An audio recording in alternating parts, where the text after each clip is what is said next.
नमस्कार, बहुत स्वागत है आपका। आप देख रहे हैं आपकी आवाज और आपके साथ मैं हूं आसिफ शेख। आपकी आवाज में आज बात छत्तीसगढ़ में बढ़ते कोरोना और महामारी पर जारी सियासत की। एक वक्त में कोरोना मुक्त प्रदेश बनने जा रहे छत्तीसगढ़ में अब बढ़ते मामले चिंता बढ़ा रहे हैं।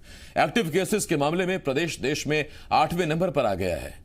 बघेल सरकार का कहना है कि केंद्र सरकार कोरोना से लड़ने के लिए विशेष पैकेज नहीं दे रही और न ही जीएसटी का पैसा दे रही है, जबकि बीजेपी ने कहा कि बघेल सरकार कोरोना से लड़ने में फेल साबित हुई है और सरकार के पास सिवाय मोदी को कोसने के कोई काम नहीं। कई सवाल हैं जिनके जवाब जानने की कोशिश करेंगे। एक खास पैनल भी हमारे साथ जुड़ेगा, लेकिन आइए सबसे पहले एक रिपोर्ट देखते हैं।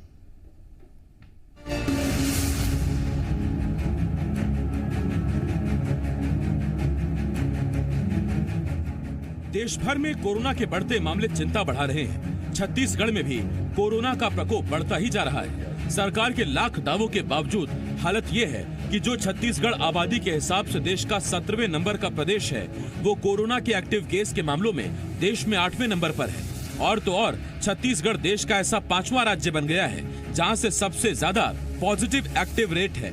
प्रदेश में हर 100 लोगों पर की गई जांच में 9.7 लोग कोरोना पॉजिटिव निकल रहे हैं। तो सवाल ये है, प्रदेश में बढ़ते कोरोना की वजह क्या है? क्या इसके पीछे फंड की कमी सबसे बड़ी वजह है? कांग्रेस सरकार को तो यही मानना है। बघेल सरकार का कहना है कि उन्होंने कोरोना से लड़ने के लिए केंद्र सरकार से 30,000 करोड़ का पैकेज मांगा था, जो केंद्र ने नहीं दिया। अब सरकार ये कह रही है कि स्पेशल पैकेज छोड़िए, अगर राज्य के हिस्से का जीएसटी का पैसा ही केंद्र सरकार को दे दे तो भी कोरोना से लड़ने में मजबूती मिलेगी। करना चाहिए। केंद्र सरकार ने तो कोविड के नाम पे पैसे देने बंद ही कर दिए हैं, 0 हो गया है। और राष्ट्रीय आपदा है, अंतर्राष्ट्रीय आपदा है, इसमें निश्चित रूप से केंद्र सरकार को फंड्स उपलब्ध कराने चाहिए। अगर सामान नहीं दे रहे हैं तो राशि उनको देनी चाहिए। प्रदेश में बढ़ते कोरोना को लेकर अब विपक्ष सरकार पर हमलावर है। पूर्व मंत्री बृजमोहन अग्रवाल ने सरकार की लापरवाही को बढ़ते कोरोना की वजह बताया है।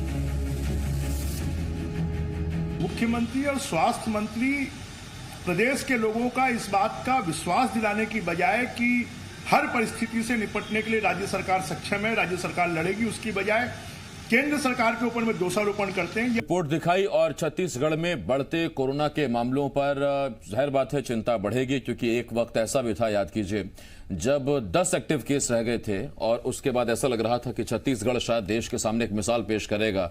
सरकार ने भी अपनी काफी पीठ थपथपाई थी और ऐसा लगा था कि वाकई छत्तीसगढ़ कोरोना मुक्त होने जा रहा है। लेकिन उसके बाद जो केसेस बढ़े हैं, अब आलम यह कि 17वें नंबर पर राज्य है अपना छत्तीसगढ़ आबादी के हिसाब से, लेकिन 8वें नंबर पर एक्टिव मामलों में अब देश में है। लगातार मामले बढ़ते जा रहे हैं और जिन 6 जिलों का हमने जिक्र किया, रायपुर, रायगढ़, जांजगीर चांपा, बिलासपुर, दुर्ग, ऐसे जिलों में हालत और ज्यादा बिगड़ती जा रही है। हमारे साथ 3 खास मेहमान जुड़ रहे हैं। बीजेपी की तरफ से श्री चंद सुंदरानी जी, कांग्रेस की तरफ से राजेंद्र तिवारी जी और ब्यूरो चीफ छत्तीसगढ़ देवेश तिवारी हमारे साथ जुड़ रहे हैं। मैं आप तीनों का बहुत स्वागत करता हूं। सबसे पहला सवाल राजेंद्र तिवारी जी, मैं आपसे शुरू करना चाहता हूं, उसके बाद फिर मैं सुंदरानी जी आपके पास आऊंगा। तिवारी जी, मेरा एक छोटा सवाल आपसे, 30,000 करोड़ का स्पेशल पैकेज आपने केंद्र सरकार से मांगा, केंद्र सरकार ने आपको नहीं दिया या नहीं दे पाई। मुझे नहीं पता कि बाकी किस राज्य को इतनी बड़ी राशि स्पेशल पैकेज के तौर पर दी गई है, क्योंकि संघीय ढांचे में सब राज्य बराबर हैं केंद्र सरकार के लिए। दूसरी बात, आपकी एक बात ठीक है कि जीएसटी का पैसा वाकई करीब 8,500 करोड़ के आसपास की राशि है, जिसमें से सिर्फ 350 करोड़ के आसपास की राशि आपको मिली है। लेकिन अगर फंड नहीं मिलेगा तो इसका मतलब क्या ये कि छत्तीसगढ़ में कोरोना आउट ऑफ कंट्रोल हो जाएगा, हालात और ज्यादा बिगड़ेंगे?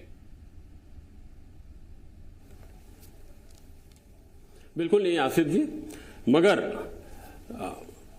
कोरोना जैसे आपने कहा ना कि पूरी तरह से हमने तो काबू पा लिया था उस पे, मगर जनाब नरेंद्र भाई मोदी ने जिस तरह से लगातार 2.5 महीने का लॉकडाउन लगाया और उसके बाद जो हमारे प्रवासी मजदूर भाई बहन थे सुदूर इलाके से, जब वो लौट करके आए बॉम्बे से, दिल्ली से और खास तौर से गुजरात में बहुत ज्यादा हमारे मजदूर गुजरात से लौट करके आए, तो संक्रमित होकर के आए। नहीं तो छत्तीसगढ़ तो कोरोना मुक्त हो गया था पूरी तरह से। मुझे याद है कि केवल एक मरीज था उस समय कोरोना का, जिस समय 24 मार्च को घोषणा हुई है, और उसके बाद लगातार कोरोना मुक्त रहा। मगर अब दुर्भाग्य की बात यह है आसिफ जी कि केंद्र की सरकार लगातार पक्षपात कर रही है लगातार दुआभेदी कर रही है, दुर्भावना से काम कर रही है छत्तीसगढ़ के प्रति। हमको इस बात से मतलब नहीं है वो अपनी दोस्ती निभाएं अंबानी और अडानी से, मगर छत्तीसगढ़ के सुदूर अंचल में रहने वाले जो हमारे यहाँ आपको ध्यान देना चाहिए, 3.25 करोड़ की आबादी है। हम लोग जनसंख्या में भले ही पश्चिम बंगाल, बिहार, तमिलनाडु से बड़े हैं, मगर 3.25 करोड़ की आबादी में लगभग 50% तो दलित वर्ग के लोग हैं, अनुसूचित जाति जनजाति के लोग हैं। और किस तरह से सरकार ने काम किया है उसकी व्याख्या करूंगा तो बहुत समय लगेगा। और कोरोना के संक्रमण काल में एक तो कोड़ ऊपर से खाज, पहले ही केंद्र सरकार की बहुत बुरी हालत थी आर्थिक मामले को लेकर के, ऊपर से ये कोरोना आया तो उन्होंने अपना पूरा जितना भी क्रोध था, जितना भी जो हम पर निकालना था वो निकाला। 30,000 करोड़ की मांग तो किया है मुख्यमंत्री जी ने, मगर 30,000 रुपया भी नहीं दिया उन्होंने।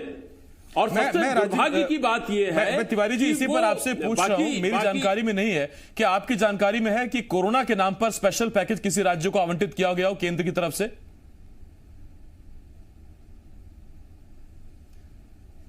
कोरोना के नाम पर या दूसरे नाम पर जिस तरह से जहां चुनाव होते हैं वहां तो पैकेज दिया जाता है, वहां तो पूरी तरह की सुविधाएं दी गई। उन 5 राज्यों में शामिल नहीं किया गया। स्पेशल रोजगार के तहत बिहार को पहले नंबर पर दिया गया। तो क्या छत्तीसगढ़ में गरीब नहीं रहते या छत्तीसगढ़ में मजदूर नहीं रहते हैं? छत्तीसगढ़ क्या पिछड़े उसमें नहीं आता है? दुर्भाग्य की बात यह है कि हमको वो पैकेज नहीं दिए तो नहीं दिए। आपने रोजगार देकर छत्तीसगढ़ को दूसरे नंबर पर ला तो दिया के माध्यम से, असम के बाद। किस मामले में? रोजगार देने के मामले में आपने असम के बाद छत्तीसगढ़ को दूसरे नंबर पर लाकर खड़ा तो कर दिया। हाँ, तो इसका श्रेय राज्य सरकार को है और तमाम उन व्यापारी भाइयों को है जिन्होंने मेहनत से काम किया, उन किसानों को है जिन्होंने यहां बेरोजगारी दूर करने में महती भूमिका निभाई। लेकिन ताम्रध्वज साहू कहते हैं कि बढ़ती बेरोजगारी ही छत्तीसगढ़ में बढ़ते अपराध का कारण है। नहीं, अपराध का वो आज मौका नहीं है, नहीं तो मैं बताता। अपराध बढ़े नहीं है, जितने पिछले साल थे उससे थोड़े कम हैं, बल्कि नक्सलाइट गतिविधियों में तो 45% की कमी आई है। आसिफ जी, मैं आपसे केंद्र सरकार के मामले में कहना चाहूंगा कि हर महीने हमको जीएसटी का 1200 करोड़ रुपए मिलता था और वो पिछले 8 महीने से नहीं मिला हुआ है। तो 12×8 = 9,600 करोड़ रुपए हमको जीएसटी का लेना है और ये कोई खैरात नहीं है। हम भीख नहीं, आपके हक का पैसा ठीक है। बाकी जो मेरे पास फैक्ट है, जो मेरे पास फिगर है तिवारी जी, मैं लौट रहा हूं आपके पास, वो है करीब 8,500 करोड़ की राशि अभी बकाया है, जिसमें से 350 करोड़ की राशि अभी रिलीज हुई है आपके लिए। बाकी का पैसा अभी भी केंद्र सरकार को देना है। मैं अब सुंदरानी जी आपके पास आ रहा हूं, उसके बाद फिर मैं देवेश आपके पास आता हूं। सुंदरानी जी, मेरा आपसे एक सवाल। सर, पेट्रोल डीजल देश में अगर 80-81 रुपए है तो उसमें असली कीमत 25 रुपए है और उसके बाद 38 रुपए एक्साइज लेती है केंद्र सरकार। जब फाइनेंशियल ईयर था तो हम जैसे आम आदमी को एक बड़ी उम्मीद थी कि हमारा टैक्स स्लैब में राहत दी जाएगी हमको, वहां कोई विशेष हमको राहत दी नहीं गई। 2 स्लैब ला दिए, वो भी थोड़ा सा कंफ्यूजिंग था शुरू में। तो जब कहीं से कोई ऐसी राहत मिल नहीं रही, पेट्रोल डीजल पर आप कोई पैसा कम नहीं कर रहे, अंतर्राष्ट्रीय मार्केट में क्रूड ऑयल गिरता जा रहा है, ये पैसा जा कहां रहा है? सर, आप कह रहे हैं कि हमारे पास पैसा नहीं है। राज्य जब मांगते हैं तो फिर केंद्र कहता है कि आप लोन ले लो। राज्य सरकार जीएसटी का पैसा मांग रहे हैं, आप कहते हैं लोन ले लो। देखिए आसिफ जी, जहां तक कोरोना महामारी जब से आई है, कोविड-19 जब से आया है, निश्चित रूप से अर्थतंत्र थोड़ा सा गड़बड़ा है, चाहे वो राज्य का हो या केंद्र का हो। फिर भी 20 लाख करोड़ रुपए का पैकेज देकर प्रधानमंत्री जी ने, वित्त मंत्री जी ने देश में एक राहत की 20 लाख करोड़ में भी सुंदरानी जी एक बड़ा हिस्सा यह था कि 20 लाख करोड़ का एक बड़ा हिस्सा लोन है, आप लीजिए और उसके बाद उसी आदमी को चुकाना पड़ेगा। तो इसमें केंद्र ने क्या दिया? नहीं, केंद्र ने अगर लोन के रूप में भी दिया, बिना गारंटी के लोन दिया, व्यापार उद्योग को बढ़ावा देने के लिए दिया, तो कहीं ना कहीं उससे जो आज वापस हम खड़े हुए दिख रहे हैं, चाहे भूपेश बघेल जी अपनी पीठ थपथपाते हो, लेकिन केंद्र के 20 लाख करोड़ का ही पैकेज का एक असर था, जो ऑटो सेक्टर हो या हाउसिंग सेक्टर में जो तेजी दिख रही है, थोड़ा सा व्यापार दिख रहा है। मैं व्यापार वर्ग से आता हूँ आदरणीय आसिफ जी, मैं जानता हूँ व्यापारी कितनी कठिन परिस्थितियों से गुजर रहा था, लेकिन ये अभी जो 20 लाख करोड़ के ही कारण आज हम वापस खड़े होने की स्थिति में दिख रहे हैं। और राहत और कोरोना में आर्थिक मदद की बात, तो आदरणीय सुंदरानी जी, अगर ये 20 लाख करोड़ का हमें असर छत्तीसगढ़ में देखने को मिल रहा है, ऑटोमोबाइल सेक्टर में छत्तीसगढ़ आगे रहा, तो इस 20 लाख करोड़ का जो असर है वो बाकी राज्यों में देखने को क्यों नहीं मिला? बाकी राज्यों में ऑटोमोबाइल क्यों डूब गया? बाकी राज्यों में आसिफ जी, बाकी राज्यों में भी इसका असर है, निश्चित रूप से है। लगातार राजस्व बढ़ रहा है। जीएसटी का कलेक्शन वापस 1 लाख करोड़ के आसपास अगर पहुंचा है, तो उसमें छत्तीसगढ़ का तो 5% भी शेयर नहीं है, 4% भी शेयर नहीं होगा। तो बाकी राज्यों का भी तो राजस्व उसी अनुपात में बढ़ रहा है जिस अनुपात में छत्तीसगढ़ का राजस्व। तो आप ही कह रहे हैं कि छोटा सा पैसा है तो दे दीजिए ना सर, उसमें कहां दिक्कत है? सिर्फ 5% है इनका हिस्सा। नहीं, क्यों नहीं मिलेगा? जीएसटी का पैसा आना पाई मिलेगा, जो हक का पैसा राज्य सरकार को मिलेगा। राहत और कोरोना की बात करते हैं, कोरोना में हमें नहीं मिला तो जनधन खाते में प्रधानमंत्री जी ने पैसा जमा किया, किसान सम्मान निधि में प्रधानमंत्री जी ने पैसा जमा किया, उज्ज्वला गैस कनेक्शन का राहत देने का काम प्रधानमंत्री जी ने किया, 8 महीने का राशन 5 किलो प्रति व्यक्ति 70 करोड़ परिवारों 70 करोड़ नागरिकों को अगर दिया तो मोदी जी ने दिया। तो केंद्र ने ही तो सारा पैसा, पर शुरुआत में एम्स में जितना एक तरफा एम्स में कोरोना पॉजिटिव का इलाज हुआ तो किसका था, और पीपी किटें अगर आई तो किसके माध्यम से आई, मास्क अगर आए तो किसके यहाँ से आए? सारा तो हवाई जहाज भर भर के प्रधानमंत्री जी ने भेजा है, लेकिन नकारात्मक छवि बनाने का ये प्रयास करते हैं। ठीक है, यानी छवि बिगाड़ने की कोशिश कर रही है सरकार, ये सुंदरानी जी कह रहे हैं। मोदी सरकार की छवि बिगाड़ने की कोशिश हो रही है। देवेश, आपके पास आ रहा हूं। देवेश, दोनों मोर्चों पर मैंने सवाल पूछा।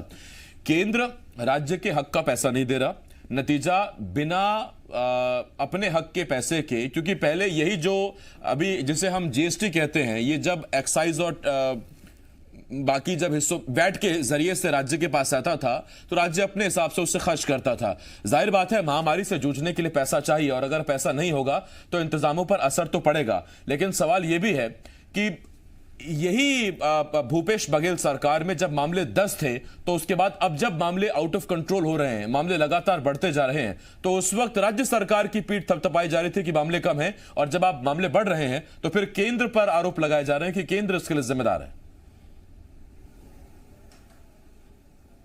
ऐतिहासिक मामले कम रहेंगे तो बजट कम लगेगा, मामले जब ज्यादा होंगे तब बजट की जरूरत भी ज्यादा होगी। इसीलिए आज केंद्र की ओर छत्तीसगढ़ देख रहा है, और अपने राज्य का जो अधिकार है, जो संघीय व्यवस्था में छत्तीसगढ़ को मिलना ही चाहिए, जो जीएसटी काउंसिल की बैठक में राज्यों ने जब केंद्र को अपने टैक्स कलेक्शन का अधिकार दिया था, तब उस बात का जिक्र था कि आपका कंपनसेशन हम देंगे, उस अधिकार को मांगना पड़ रहा है। यह शर्मनाक बात है। अच्छी बात यह है कि छत्तीसगढ़ कम से कम अपने अधिकारों को लेकर कुलबुला तो पा रहा है, छत्तीसगढ़ अपने अधिकारों को लेकर बोल तो पा रहा है। बहुत सारे देश में ऐसे राज्य हैं जो केंद्र के सामने अपने हिस्से के जीएसटी की क्षतिपूर्ति की राशि जो है वो तक नहीं मांग पा रहे हैं, तो उनसे छत्तीसगढ़ राज्य में चूंकि विपरीत विचारधारा की सरकार है तो वो कम से कम मांग पा रही है, क्योंकि देश में इस समय आर्थिक स्थिति बहुत अच्छी नहीं है, माइनस में हमारी जीडीपी चल रही है। और ऐसी स्थिति में हर राज्य को यह उम्मीद है कि केंद्र कुछ मदद करे, लेकिन केंद्र को उम्मीद है कि राज्य अच्छा कलेक्शन करके जीएसटी का दे, और जब उनकी इच्छा होगी कि भाई कलेक्शन ठीक ठीक आ जाएगा तब राज्यों की क्षतिपूर्ति एक साथ देने की इच्छा होगी तो दे भी देंगे। और फिलहाल लोन लेने की मशवरा हर राज्य सरकार को, न केवल छत्तीसगढ़ को, हर राज्य सरकार को मशवरा केंद्र की ओर से दिया जा रहा है कि आप लोन ले लीजिए, हमारे पास इस समय जीएसटी की क्षतिपूर्ति देने के लिए पैसे हमारे पास नहीं है। लेकिन कोविड के प्रबंधन की जहां तक बात है, राज्य के अपने सोर्स ऑफ इनकम है। 2-2.5 महीने लगातार जो लॉकडाउन चला उसकी वजह से जरूर राज्य में जो राजस्व प्राप्तियां हैं वो बंद रही।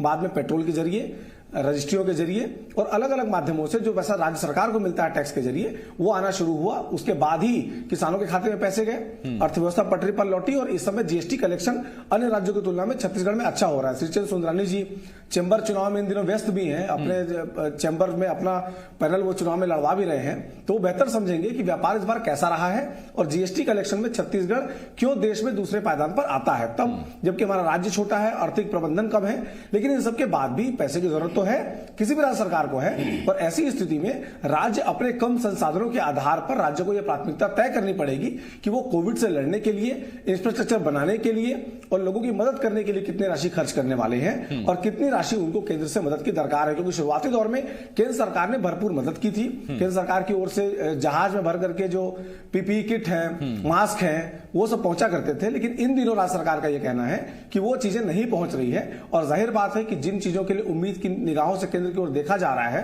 तो अगर वो राज्य में आता है तो उससे लोगों का ही भला होना है, जो केंद्र सरकार की मंशा है। केंद्र सरकार भी चाहती है कि बेहतर इलाज मिले लोगों को और बेहतर प्रबंधन हो सके, तो केंद्र की मंशा भी पूरी होगी और राज्य की मंशा भी पूरी होगी। देवेश, लौट रहा हूं मैं इस पर आपके पास। तिवारी जी, आपके पास आ रहा हूं। तिवारी जी, सारी गाइडलाइंस आपने तय की, प्रशासन ने बताया कि कितने लोग आएंगे, कितने लोग जाएंगे, यहां खड़े होना है कि वहां नहीं खड़े होना है, तो अगर मामले बढ़ रहे हैं तो इसमें केंद्र जिम्मेदार कैसे?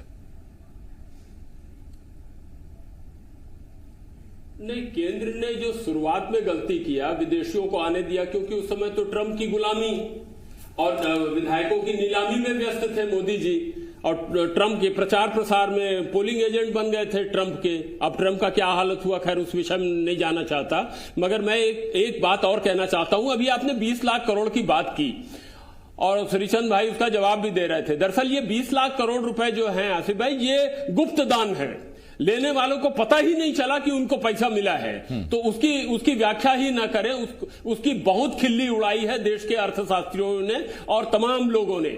जहां तक अभी आपने ये कहा कि 8,400 करोड़ रुपए जीएसटी का रुका पड़ा है, मैं अधिकृत रूप से उद्धृत करके बोल रहा हूं श्री टीएस सिंहदेव को, जिनसे इस मामले में चर्चा होने के बाद में यह निष्कर्ष निकला, उन्होंने ही बताया है, इस बात की जानकारी दी है कि इस महीने का मिलाकर के हमको 9,600 करोड़ रुपए जीएसटी का लेना है। 350 करोड़ रुपए मात्र मिला हुआ है। और मजे की बात, उल्लेखनीय बात यह है कि अपने जीएसटी, ये पूरे जीएसटी का पैसा केंद्र की सरकार अपना उठा करके ले गई है।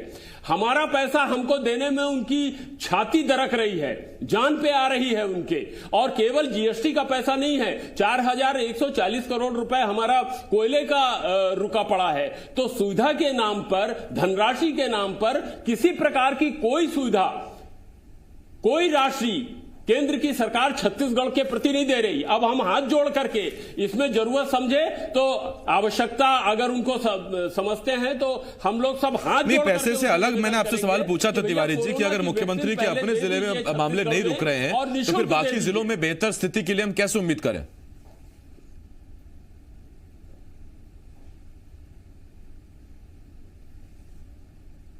तिवारी जी, आप ही से सवाल है कि अगर दुर्ग में मुख्यमंत्री के अपने जिले में अगर मामले नहीं रुक रहे तो बाकी जिलों के लिए क्या अपेक्षा करें?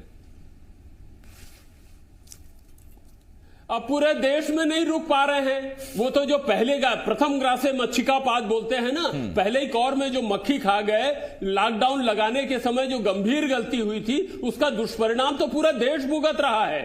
हम अकेले नहीं भुगत रहे हैं, पूरा देश भुगत रहा है। और हालांकि ये जरूर है कि हमारे मृत्यु दर में काफी कमी आई है, बेहद कमी आई है, और किसी भी प्रकार से कोई कोताही स्वास्थ्य विभाग के द्वारा या मुख्यमंत्री के द्वारा नहीं रची जा रही है। ठीक, मैं तिवारी जी लौट रहा हूं इस पर, आपके पास सुब्रमण्यम जी के पास जाना है।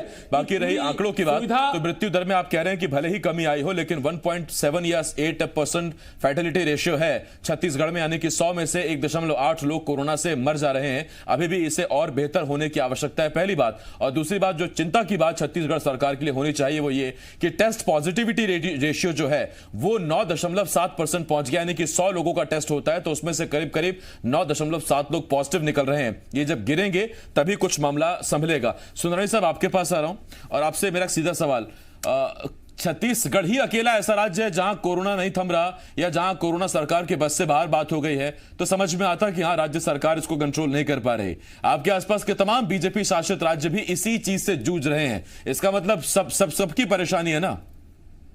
नहीं तो हम कहाँ कह रहे हैं कि छत्तीसगढ़ अकेला राज्य है। हम लेकिन यहाँ पे रुक सकता था। हमारा प्रदेश की जो संरचना है उसमें इतना कोरोना नहीं फैलना चाहिए था। हम लोगों के प्रदेश में अगर कोरोना फैला है तो कहीं न कहीं जो पहले 15,000 क्वारंटाइन सेंटर बनाए गए उनकी क्या दशा थी। आप लोगों ने खुद अपने चैनलों पे दिखाया कि लोग क्वारंटाइन सेंटर छोड़ के जा रहे थे, वहां सांप आ रहे थे, वहां लोगों के रहने की व्यवस्थाएं नहीं तो सुंदरानी साहब, अगर 15 साल में अच्छा खासा रोजगार दे दिए होते तो पलायन करने की आवश्यकता नहीं थी, लोग यहीं के यहीं रहते, आप पूरा छत्तीसगढ़ लॉक करते, क्या दिक्कत थी? इतने लाख मजदूर आए बाहर से। आज जितना भी यहाँ पे काम हो रहा है 15 साल की सरकार की देन है। चाहे आज नक्सल समस्या में भी अगर कोई कमी आई है, अभी आदरणीय राजेंद्र तिवारी जी बोल रहे थे, तो डॉक्टर रमन सिंह जी के जो काम किए गए थे, जो विकास के काम नक्सल एरिया में शुरू किए थे, रोजगार के अवसर उपलब्ध कराए थे, उसी की वजह से तो आज नक्सल समस्या पे अंकुश लगा। डॉक्टर रमन सिंह जी ने तो कहा था कि 2021 तक हम पूरे छत्तीसगढ़ में नक्सलवाद को समाप्त करेंगे। और मैं आपको बता रहा हूँ, जो विकास के काम होते थे वो सारे ठप हो गए। 40,000 करोड़ का कर्ज छत्तीसगढ़ पे चढ़ गया। ऊपर से ये केंद्र की, अब आप जीएसटी की राशि नहीं देंगे, आप ही कहेंगे लोन ले लो, तो 40,000 करोड़ क्या, इससे ज्यादा भी कर्जा हो सकता है। आप ही तो कह रहे हैं कि लोन ले लो, पैसा दे नहीं रहे हैं, खर्चा तो होगा ना। सुंदरानी साहब, आप तो व्यापारी है, भाई खाता आपका मेंटेन रहता है, आपको पता है आवक नहीं होगी तो खर्चा कहां से होगा। धन्यवाद, मेरे पास वक्त खत्म हो गया। सर, मैं व्यापारी नहीं हूं, छोटा सा हिसाब मुझे रखना पड़ता है। टाइम पर बुलेटिन शुरू करता हूं, डिबेट खत्म करता हूं। धन्यवाद आपका सुंदरानी जी। तिवारी जी, बहुत धन्यवाद आपका। देवेश, आपका भी बहुत बहुत शुक्रिया हमारे साथ जुड़ने के लिए। तिवारी जी, वक्त मेरे पास खत्म हो गया, माफी चाहूंगा, आगे चर्चा करेंगे इस पर कभी। छोटा सा ब्रेक है, आगे भी खबरों का सिलसिला लगातार जारी है, आप बने रहिए हमारे साथ।